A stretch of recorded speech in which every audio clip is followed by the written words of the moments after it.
আমার খুব ভয় করছে। আমার জীবনের প্রথম। তখন আমার 15 বছরের স্বামী বলল, আমি তোমার ব্যাপারে সব কিছুই জানি। তোমার না তো বন্ধ করো। তুমি যে কারণে ভয় পাচ্ছ সেই কারণ তুমি আগেই শেষ করে ফেলেছ। আমি তোমার মনের খবর সব জানি। তোমার ওই তো অভিনয় করতে হবে না। তুমি চেয়েছিলে আমি ছোট মানুষ। আমাকে কিছু দিয়ে অজ্ঞান করে তারপর তোমার প্রেমিককে আমার বাসায় নিয়ে আসতে। এটা আমি ভালো করেই জানি।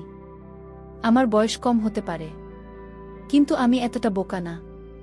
তাই বলছি চুপচাপ শুয়ে পড়ো, নইলে কিন্তু তোমার কপালে অনেক দুঃখ আছে। তারপর বন্ধুরা ছেলেটি আমার সঙ্গে। আমার মা জোর করে একটা 15 বছরের ছেলের সাথে আমার বিয়ে ঠিক করে দিয়েছিলেন। ভেবেছিলাম এই বাচ্চাটাকে অজ্ঞান হওয়ার ওষুধ দিয়ে প্রতিদিন আমার প্রেমিককে ফোন করব। কিন্তু সেই মুহূর্তে আমার মনে হলো আমার মাথায় আকাশটা যেন ভেঙে পড়ল যখন সে রুমে এসে আমার সাথে জোর করে।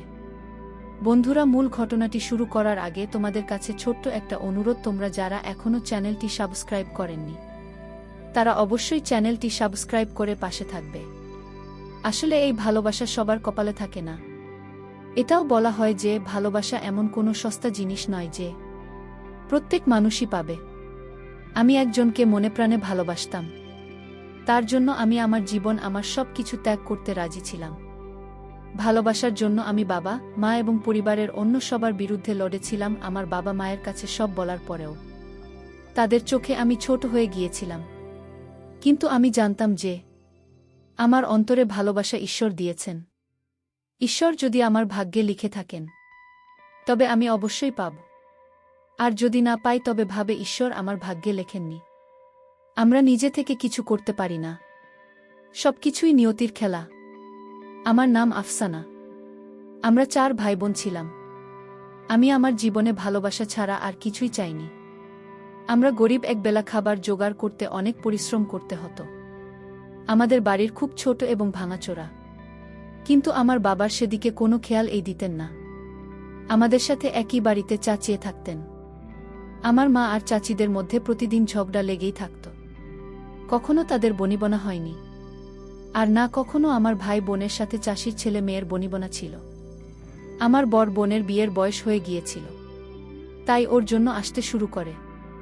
কিন্তু সবাই অনেক যৌতুক চাইত, কিন্তু আমরা গরিব, কিছু দেওয়ার সামর্থ্য ছিল না।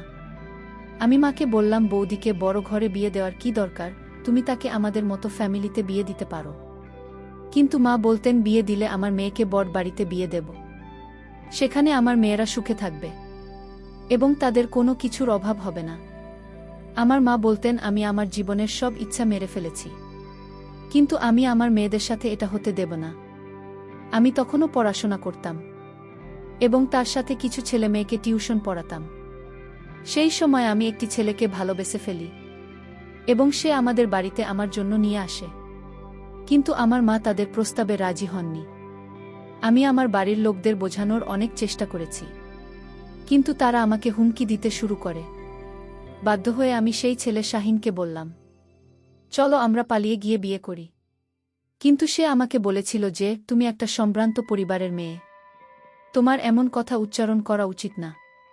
ঈশ্বর যদি আমাদের বিয়ের কথা লিখে রাখেন, তাহলে এই পৃথিবীতে যতই আমাদের আলাদা করার চেষ্টা করুক না কেন, আমরা এক হবে। কিন্তু আমরা কোনো ভুল পদক্ষেপ নেবেন না।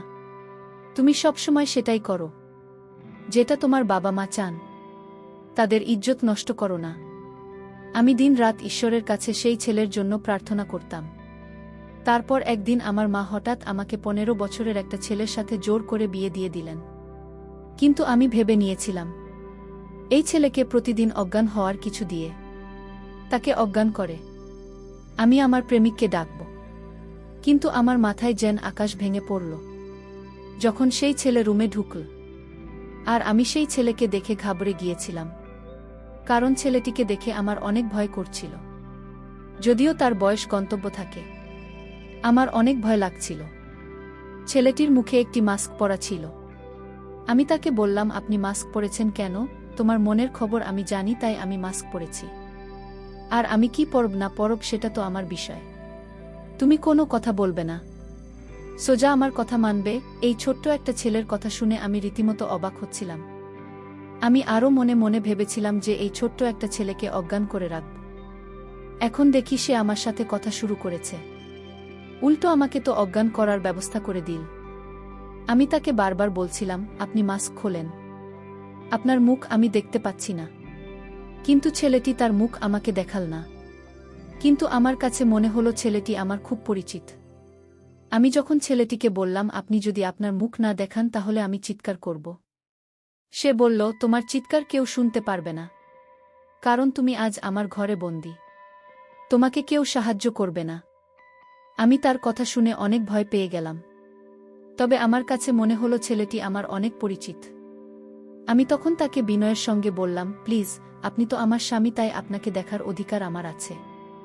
ছেলেটি বলল, তুমি আমাকে অজ্ঞান করার চেষ্টা করার প্ল্যান করেছিলেন মনে মনে, তাই না? আমি তখন ভয়ে বললাম, এই কথা আপনাকে কে বলেছে? সে তখন বলল, আমি তোমার মনের খবর সব জানি। আমার সাথে মিথ্যা বলার চেষ্টা করবে না। আমার কাছে সত্য কথা স্বীকার করো। যদি তোমার ভালো চাও তাহলে সত্যি বলো। আমি চিন্তায় পড়ে গেলাম। আমার মনের খবর সে কি করে জানল? আমি তো অনেক বিপদে পড়ে গেলাম। তাহলে কি আমার ভালোবাসার মানুষের খবর সে জানে? আমি যাকে ভালোবাসতাম তার নামও কি সে জানে? আসলে আমার সাথে কি ঘটতে যাচ্ছে আমি কিছুই বুঝতে পারছিলাম না। আমার মাথায় কোনো কাজ করছিল না। সে তখন বলল, তুমি কি ভাবছো মনে মনে? এত ভাবনা করতে হবে না। তুমি এখনই বিছানায় শুয়ে পড়, আমি তৈরি হয়ে আসছে। তার এই কথা শুনে আমার গলা শুকিয়ে গেল। আমার পানির পিপাসা লেগে গেল। আমি বললাম, আমি জল খাব। আমার গলা শুকিয়ে গেছে, আমার খুব পিপাসা লেগেছে। তখন ছেলেটি ঘর থেকে এক গ্লাস জল এনে দিল। তারপর আমি জল খেয়ে নিলাম। ছেলেটি তখন বলল, আমি কি আমার মুখের মাস্ক খুলে তুমি ভয় পাবে? সে বলল, না, আপনি আপনার মুখ দেখান। তারপর যখন ছেলেটি মুখ থেকে মাস্ক খুলে ফেল তখন আমার হুঁশ উড়ে গেল। কারণ ছেলেটি তো সেই ছেলে, আমার ঘরে সেই ছেলেটি ছিল যাকে আমি ভালোবাসতাম। আমি তার কাছে এসে বললাম, শাহিন, তুমি এখানে কিভাবে এলে? যখন তোমাকে আমার দরকার ছিল তখন তুমি এলে না। এখানে কেউ তোমাকে দেখলে হাঙ্গামা বেঁধে যাবে। ও আমাকে বলল, চিন্তা করো না, সবাই ঘুমিয়ে পড়েছে, এখন কেউ আসবে না। তারপর সে আমার দিকে ভালোবেসে তাকিয়ে বলল, আজকে আমি তোমাকে আমার জীবনের সব কথা বলবো। আমিও তার দিকে তাকাতে লাগলাম। একদিকে আমি খুশি অনুভব করছিলাম, আর অন্যদিকে আফসোস বোধ করছিলাম। সে উদাস চোখে আমার দিকে তাকিয়ে রইল। আমি তাকে বললাম, আমি তোমাকে আগেই বলেছিলাম যে আমি যদি বিয়ে না করতাম তাহলে আমার মা আমাকে মেরেই ফেলত। আমার মা জোর করে আমাকে এই ছেলের সাথে বিয়ে দিয়েছে বলে ঈশ্বর জানেন আমি তোমাকে কতটা ভালোবাসি। আজও যদি তুমি আমাকে বলো তাহলে আমি তোমার সাথে যেতে রাজি। এমন চোখে আমার দিকে তাকিও না। আমি ধোঁকাবাজ নেই। আমি আমার বাবা মায়ের সামনে অসহায়। তাদের আদেশ না মানলে সব নষ্ট হয়ে যেত। আমাকে সম্মানের কথা ভেবে এই বিয়ে করতে হয়েছে। আমি যদি এটা না করতাম তাহলে এই অজুহাতে আমার মনে হয় কুমারী থেকে যেত। আমি শুনেছি আমার শ্বশুরবাড়ির লোকজন আমার বাবা মাকে অনেক টাকা দিয়েছে যাতে তারা আমার বন্ধুর বিয়ে দিতে পারে। কিন্তু তুমি জানো আমি সেরকম মেয়ে নই যে টাকার লোভে পড়ে তোমাকে ধোঁকা দিয়ে দেব। আমি খুব কাছে ছিলাম, কারণ আমি আমার ভালোবাসাকে হারিয়ে ফেলেছি। আর নিজের ভালোবাসা ছেড়ে থাকা সহজ কথা না। আমি একদম ভেঙে পড়েছিলাম। সেই সময় শাহিন আমাকে এমন একটা সত্যি কথা বলল যা শুনে আমি বিশ্বাস করতে পারছিলাম না। আমি অবাক চোখে তার দিকে তাকিয়ে রইলাম। সে আমাকে বলল, আমি তোমাকে যা বলেছি তা সবই সত্যি। আমি তোমার স্বামী, তোমার বিয়ে আমার সাথে হয়েছে। এসব শুনে আমি হতভম্ব হয়ে গেলাম। এটা কিভাবে সম্ভব যে শাহিন আমার স্বামী? সে আমাকে বলে, এটা অনেক বড় গল্প। আমার বয়স যখন 5 বছর তখন আমার মা আমাদেরকে ছেড়ে চলে যায়। আমার মা এবং বাবা কখনো একে অপরের সাথে মিলেমিশে থাকতে পারেনি। আমি ছোটবেলা থেকেই দুজনকে ঝগড়া করতে দেখতাম। মায়ের জন্য অনেক কেঁদেছি। তাকে আমি খুব মিস করতাম। কিন্তু আমাকে নিয়ে মায়ের কোনো চিন্তাই ছিল না। তাই বাবা মাকে বলতেন, তোমার মা তোমার জন্য কখনো চিন্তা করেন না, তাহলে তার জন্য কাঁদো কেন? সে যদি তোমাকে ভালোবাসে তাহলে কখনোই তোমাকে ছেড়ে যেত না। কিছুদিন পর মা বাবার থেকে ডিভোর্স নিয়ে চলে গেলেন এবং তিনি আমাকে চিরতরে ছেড়ে গেলেন। মা আমাকে একবারও তার সাথে নিয়ে যাওয়ার কথা বলেননি। উল্টো বাবাকে বলেছিলেন যে তোমার ছেলে, তুমি এর যত্ন নিও। আমার দরকার নেই, বড় হয়ে তোমার মতোই হবে, যে নারী স্বাধীনতা সাহায্য করতে পারবে না। মায়ের কথা শুনে আমি খুব কেঁদেছিলাম। মাঝে মাঝে মা আমাকে ফোন করতেন কথা বলার জন্য, কিন্তু আমি তার সাথে কথা বলতাম না। তারপর একদিন বাবা আমাকে বললেন যে তোমার মা আবার বিয়ে করে বরের সাথে লন্ডনে গেছে। সে এমন একজন মহিলা যার কাছে টাকায় সবকিছু, যে তোমার কথা ভাবে না, তার জন্য একটু কাঁদবে না। এখন আমার খালা আর তার স্বামী সন্তানদের নিয়ে আমাদের বাড়িতে থাকতে শুরু করেছে। তাদের আসতে বাবারও কোনো আপত্তি ছিল না, কিন্তু ওইসব লোকদের আসা আমার পছন্দ হয়নি। আমি বাড়িতে কোনো ঝামেলা চাইতাম না। একা থাকতে পছন্দ করতেন। সময়ের সাথে সাথে বাবার ব্যবসাও এগিয়ে গেল, সাথে আমাদের অবস্থাও। আমার মা আমাকে জন্য ছেড়ে চলে গিয়েছিল। আমার বাবা দিন রাত পরিশ্রম করে সেসব অর্জন করেন। আমি স্কুল থেকে এসে সোজা আমার রুমে ঢুকে যেতাম। আমার খালা আমাকে অনুসরণ করে আমার জন্য খাবার নিয়ে আসতেন, এবং মাঝে মাঝে তার মেয়েও আমার কাছে এসে বসত। আমি তখন খুব ছোট, কিন্তু খালা রুমে আসা আমার পছন্দ হতো না, তাই আমি তাকে আমার রুমে আসতে নিষেধ করি। কিন্তু খালা আমাকে বলেন, তোমার মা তো দ্বিতীয় বিয়ে করে বিদেশে চলে গেছে, এখন তোমাকে কাউকে না কাউকে তো দেখে রাখতে হবে। আমি বাড়িতে এসেছি শুধু তোমার জন্য, গেলে আজকের যুগে কে কার কথা ভাবে। এই কথাগুলো শুনে আমি চুপ হয়ে যেতাম। আমার বাবা তখনও বিয়ে করেননি। বাবাকে বলতাম আবার বিয়ে করতে, কিন্তু তিনি আমাকে বলতেন আমি মহিলাদের বিশ্বাস করি না। আমি আমার বাবার কথা শুনে খুব খুশি হতাম এবং ভাবতাম যে বাবা আমার জন্য বিয়ে করছেন না। তখন আমি বড় হয়ে কলেজে যেতাম। একদিন কলেজ থেকে বাসায় এসে দেখি বাবা গলায় মালা পরে বসে আছে। তার পাশে একজন মহিলা বসে, আর আমার খালা বিষণ্ণ মুখে দাঁড়িয়ে আছেন এবং তার স্বামীর মতিগতি ঠিক নেই। বাবা আমাকে দেখে বললেন, দেখো, তুমি আমাকে দ্বিতীয়বার বিয়ে করতে বলতে, তাই আজ দ্বিতীয় বিয়ে করে নিলাম। আমি আর কতদিন একা থাকব? আমি বাবাকে বললাম, যদি বিয়ে করবে তাহলে আগেও করতে, এই বয়সে এসে বিয়ে করলে কেন? বাবা বললেন, আমি কি সারা জীবন তোমার জন্য এভাবেই থাকব? কাল তোমার বিয়ে হয়ে যাবে, আর তুমি তোমার বউ বাচ্চাদের নিয়ে মগ্ন থাকবে। হয়তো তুমি আমার কথা ভাবতেই না। আর এমনিতেও আজকের যুগে বাবা মায়ের কথা কে মনে রাখে? আমি এইসব কথা শুনে ঘর থেকে বেরিয়ে গেলাম। বাবা মা বাচ্চাদের জন্য খুবই গুরুত্বপূর্ণ, তাদের জায়গা কেউ পূরণ করতে পারবে না। অনেকক্ষণ এভাবে রাস্তায় ঘুরতে থাকলাম। রাতে যখন বাসায় পৌঁছলাম তখন দেখলাম কেউ একজন লুকিয়ে আমাদের ঘরে ঢুকছে। সে আমার সৎ মায়ের রুমে গেল। আমিও তাকে অনুসরণ করতে লাগলাম, কারণ আমি ভেবেছিলাম হয়তো কোনো চোর। আমি সৎ মায়ের রুমের দরজার কাছে পৌঁছেছে। তাদের কথা বলতে শুনলাম যে আমার সৎ মায়ের বন্ধু আমার সৎ মা বলেছিলেন কয়েকদিনের মধ্যেই আমি আমার স্বামীর আত্মীয় স্বজন ও ছেলেকে বাড়ি থেকে বের করে দেব, এবং এর সমস্ত সম্পদ আমাদের হয়ে যাবে। এরপর দুজনেই হাসতে লাগলেন। ভাবলাম গিয়ে ওদের খবর নেই। ঘুরতে হঠাৎ আমার চোখ যেন আমার খেলার দিকে। রাতেই সময় তিনি বাসা থেকে বের হচ্ছেন দেখি। আমি ভাবলাম এই সময়ে তিনি বাইরে কোথায় যাচ্ছেন এবং কেন? বাড়ির মহিলাদের কি হয়েছে? একজন বন্ধ ঘরে গোপনে অপরিচিত লোকের সাথে কথা বলছে, আর অন্যজন রাতের এই সময় গোপনে বাড়ির বাইরে যাচ্ছে। আমার খালা সবসময় চাইতেন আমি তার মেয়েকে বিয়ে করি, যাতে আমার সমস্ত ধন সম্পদ তাদের হাতে যায়। তার মেয়েও আমাকে না আমার সম্পর্কে ভালোবাসত। এই সব দেখে আমার মন ভেঙে গিয়েছিল। আমার বাবার উপরও খুব রাগ হচ্ছিল, কারণ তিনি এই বয়সে বিয়ে করেছিলেন, তাও এমন মহিলার সাথে তার যোগ্য না। আমি আমার বাবাকে রাতের পুরো ঘটনাটি বললাম, কিন্তু তিনি আমার কথা বিশ্বাস করলেন না। তিনি উল্টে আমাকে বললেন, সব মহিলা তোমার মায়ের মতো না। এতে আমি খুব রেগে গিয়ে তাকে বললাম, কেন তুমি কথায় কথায় মায়ের প্রসঙ্গ টেনে আনো? আমি নিজে ইচ্ছে করে তাকে মা বানাইনি।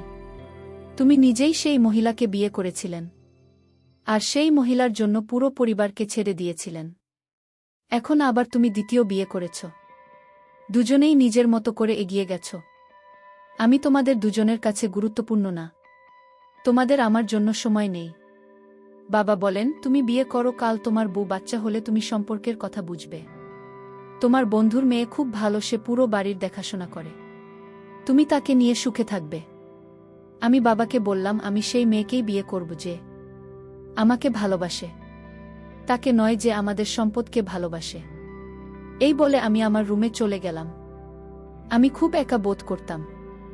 মাঝে মাঝে মনে হতো আমি ডিপ্রেশনের মধ্যে দিয়ে যাচ্ছি। আমার সৎ মা আমাকে বলতেন একজন ভালো সাইকোলজিস্টের কাছে দেখাতে। আমার সৎ মা বাবার সামনে আমার সাথে খুব সুন্দর করে কথা বলতেন। আমার নিজের মা ও তার সন্তানদের নিয়ে ব্যস্ত ছিলেন। এখন তো তিনি আমাকে ফোনও করেন না। আমার বাবা তার বন্ধুর মেয়ের সাথে আমার সম্পর্ক ঠিক করতে চাইছিলেন। একদিন তারা আমাদের বাসায় বেড়াতে এসেছিলেন। ঠিক সেই সময় আমার খালার মেয়ে আমার রুমে আসে। সে এসে আমাকে বলল, শাহিন, আমি তোমাকে খুব ভালোবাসি। আমি তোমাকে না পেলে মরে যাব। প্লিজ আমাকে বিয়ে করো। এই কথা শুনে আমি তাকে বললাম, ঠিক আছে, আমি তোমাকে বিয়ে করতে প্রস্তুত, কিন্তু আমরা এই বাড়ি ছেড়ে চলে যাব। আমরা আলাদা বাড়িতে থাকব। আমি কোনো ছোটখাটো কাজ করে নেব, কারণ বাবা মাকেই বাড়ি থেকে বের করে দেবেন। সে অবাক হয়ে আমাকে বলল, আমি ভেবে জানাচ্ছি। আমার ওর কথা শুনে হাসি এলো, কারণ সে যদি আমাকে ভালোবাসত তাহলে তার ভাবার দরকার হতো না। এমন সময় আমার খালা বাইরে থেকে দরজা বন্ধ করে চিৎকার করতে লাগলেন। আওয়াজ শুনে বাবা এবং অতিথিরা উপরে চলে এলেন। আমি দরজা খোলার চেষ্টা করলাম, কিন্তু সেটা বাইরে থেকে আটকানো ছিল। কেউ এই ব্যাপারটা খেয়াল করেনি। কারো দরজা ভাঙার চেষ্টা করতে লাগলেন, যেটা হচ্ছে সেটা নিয়ে আমি এতটা ভাবিনি, কারণ আমার মনে এরকম কিছুই ছিল না। কালো দরজা ভেঙে ভিতরে আসেন। এরপর তিনি তার মেয়ের মুখে একটা থাপ্পড় মারলেন। এরপর খালা বললেন, মেয়েকে মারছো কেন? ছেলেকে জিজ্ঞেস করো যে আমার মেয়েকে ফুসলিয়ে নিজের ঘরে ডেকে এনেছে। যদি আমার মেয়েকে বিয়ে করবে না, তাহলে কেন আমার মেয়েকে মিষ্টি কথা বলে ফাঁসাল? বাবার যে বন্ধু বাড়িতে এসেছিলেন তার বাবা কি এটা সেটা বলে আমাদের বাড়ি ছেড়ে চলে গেল? বাবা আমার গালে জোরে থাপ্পড় মারে। আমি বাবাকে বলেছিলাম যে সব মিথ্যা। আমি খালার মেয়েকে বললাম, তুমি তো সব জানো, তাই তুমি বাবাকে বলো সত্যিটা কি। সে বলতে লাগলো, শাহিন, আমি তোমার কাছ থেকে এটা আশা করিনি। তুমি আমাকে বিয়ের প্রতিশ্রুতি দিয়েছিলেন, এখনো স্বীকার করছো। তুমি নিজেই আমাকে তোমার রুমে ডেকে দরজা বন্ধ করে দিলে। সে বাবাকে আরও বলল যে আমি শাহিনের বাচ্চার মা হতে যাচ্ছি, কিন্তু এখন সে আমাকে বলেছে যে আমি হাসপাতালেই। বলে সে ফুপিয়ে ফুপিয়ে কাঁদতে লাগল। আমি বারবার বাবাকে বলছিলাম যে সব সত্যি না, কিন্তু তিনি আমার কথা বিশ্বাস করলেন না। আমার দিকে রেগে বললেন, আমি তোমাকে এভাবে মানুষ করিনি। তখন ভালো বলতে লাগলেন, তোমার ছেলে কি এখনই আমার মেয়ের সাথে বিয়ে দিয়ে দাও, না হলে আমরা কাউকে মুখ দেখাতে পারব না। বাবা মাকে গলা ধাক্কা দিয়ে বাড়ি থেকে বের করে দিলেন। আমার চোখে তিনি সত্যিটা দেখতে পেলেন না, যদিও তিনি খুব ভালো করেই জানতেন যে আমি নারীদের কতটা ঘৃণা করি। বাড়ি থেকে খালি হাতে চিরতরে বেরিয়ে গেলাম। জানি না কোথায় যাব। আমার এমন কোনো বন্ধু ছিল না যার কাছে আমি যেতে পারি। রাস্তায় বসে ভাবতে লাগলাম, না জানি ঈশ্বর আমার ভাগ্যে কি লিখেছেন।